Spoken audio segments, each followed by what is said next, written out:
নমস্কার, আমার ছোট্ট একটি ভিডিওতে আপনাদের সকলকে আমন্ত্রণ। আজ নীলষষ্ঠীতে আমাদের পাড়ার এই মন্দিরটি খুব সুন্দর করে সাজিয়েছিল। তো এই মন্দিরটি অনেক পুরনো, আমরা সকলেই এই মন্দিরে শিবের মাথায় জল ঢালতে যাই। আর যে কোনো শিবের পুজো উপলক্ষেই এই মন্দিরটাতে আমরা শিবের মাথায় জল ঢালতে যাই। আমি আজকে দুপুর 3টে-4টে নাগাদ শিবের মন্দিরে গিয়েছিলাম জল ঢালতে। তো সেই সময় মন্দির বেশ ফাঁকাই ছিল, কেউ ছিল না।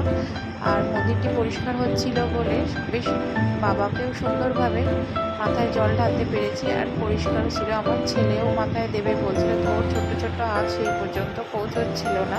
তো আমি ওর হাত ধরে বাবার মাথায় জল ঢেলে দিয়েছিলাম। আর নীলষষ্ঠী মানেই তো আমার কাছে উপোস মানেই তো সাবু মাখা। আমার তো সাবু মাখা খেতে অমৃতের মতো লাগে। সাবু তো দুধ, কলা, সন্দেশ আর বাতাসা দিয়ে মেখে আমি খেয়েছিলাম। বাতাসাটা আমি মন্দির থেকেই নিয়েছিলাম। বাতাসা দিয়ে মাখলে সাবু মাখার স্বাদ যেন আমার কাছে আরও বেশি মনে হয়। অনেকেই তো চিনি দিয়ে খায়, কিন্তু আমার যেন বাতাসা দিয়েই বেশি ভালো লাগে। আর এই নীলষষ্ঠী তো সন্তানের মঙ্গল কামনাতেই করা হয়। আমার 2 সন্তানের মঙ্গল কামনাতেই আমার এই নীলষষ্ঠী করা।